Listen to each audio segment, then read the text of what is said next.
കാര്യം സംസാരിക്കാനുണ്ട്. എന്താണാവോ? ഓ, മത്സരത്തിൽ തോൽപ്പിച്ചതിന് ശേഷം ഒന്നും പറയാൻ പറ്റിയില്ലല്ലോ. അതിനെക്കുറിച്ചാവും. എന്ത് മത്സരത്തെക്കുറിച്ചാ വീണ പറയുന്നേ? അത് നമ്മുടെ വീടിനകത്ത് നടന്ന ചെറിയൊരു കാര്യമല്ലേ? അതിന്റെ ഉത്തരം അമ്മ പറഞ്ഞില്ലേ? ആ പണം എല്ലാവർക്കും വേണ്ടി വീതിക്കാ ചെയ്യണമെന്ന്. നിന്റെ അമ്മയുടെ ദാനത്തിന് വേണ്ടി കൈനീട്ടി നിൽക്കാനേ എന്നെ കൊണ്ട് പറ്റില്ല. എനിക്ക് പറയാനുള്ളത് വേറൊരു കാര്യമാണ്. ആ, എന്താന്ന് വെച്ചാ പറഞ്ഞിട്ട് പോ.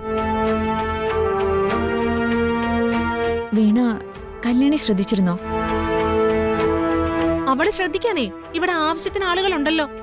പിന്നെ ഞാനിതിനെ ശ്രദ്ധിക്കുന്നേ. കല്യാണി ശ്രദ്ധിക്കാൻ ഇവിടെ ഇഷ്ടം പോലെ ആളുകളുണ്ട്. പക്ഷെ അവളുടെ അമ്മ ഒന്നേ ഉള്ളൂ. അവള് ജനിച്ചതിന് ശേഷം ആദ്യമായിട്ടൊരു വിഷുവിന് വീണ അവളുടെ അടുത്ത് ഉണ്ടായതല്ലേ?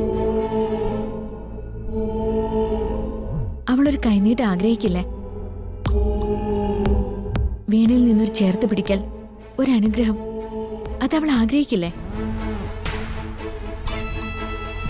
ആ കുഞ്ഞു മനസ്സിലതുണ്ട്. അത് തിരിച്ചറിഞ്ഞതുകൊണ്ടാ ഞാനീ പറയുന്ന. കല്യാണി മോൾക്ക് വീണ ഒരു കൈനീട്ടം കൊടുക്കേണ്ടതായിരുന്നു. നോക്ക്, ഇവിടെ മറ്റുള്ളവരൊക്കെ ജീവിതത്തില് നിന്റെ ഉപദേശത്തിന് വേണ്ടി കാത്തിരിക്കാന്നൊക്കെ എനിക്കറിയാം. ആ പവർ വെച്ച് വീണെ ഉപദേശിക്കാൻ വരണ്ട. നിന്നെപ്പോലെ അടുക്കളയിൽ കിടക്കുന്നവളല്ല ഞാൻ. എന്റെ ഒരു വിശ്വാശംസയ്ക്ക് പോലും വിലയുള്ള വലിയൊരു ലോകമുണ്ട്. എന്റെ താല്പര്യം അതാ. അതിനിടയിൽ ആരുടെയും കണ്ണീരൊപ്പാനും കൈനീട്ടം കൊടുക്കാനൊന്നും എനിക്ക് താല്പര്യമില്ല. നമുക്കൊരു ചെറിയ നേട്ടം ഉണ്ടാവുമ്പോ വാഴ്ത്താൻ ഒരുപാട് ആളുകളുണ്ടാവും. പക്ഷെ അതെല്ലാം കഴിഞ്ഞാലും നമ്മൾ മടങ്ങുന്നത് നമ്മുടെ കുടുംബത്തിലേക്കല്ലേ, നമ്മുടെ രക്തബന്ധത്തിലേക്കല്ലേ? കല്യാണി നിന്റെ രക്തമല്ലേ? മിണ്ടരുത്. ആ അസത്തിനെ എനിക്ക് കണ്ടൂടാ.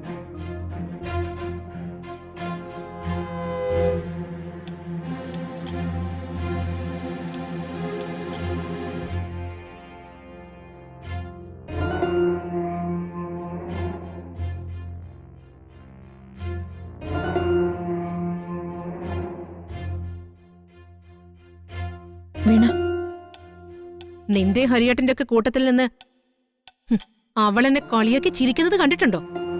അപ്പൊ അവളുടെ മുഖത്തെ അഹങ്കാരം കണ്ടിട്ടുണ്ടോ? എനിക്ക് ആരുടെ അമ്മ സ്ഥാനമൊന്നും വേണ്ട.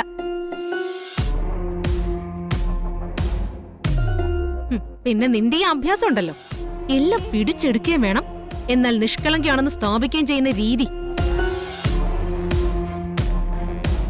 അത് എന്റെ അടുത്ത് ചെലവാവില്ല. വീണയെ പെരുമാറ്റം പഠിപ്പിക്കാൻ നീ ആയിട്ടില്ല. നീ എന്താന്ന് വെച്ചാ ചെയ്.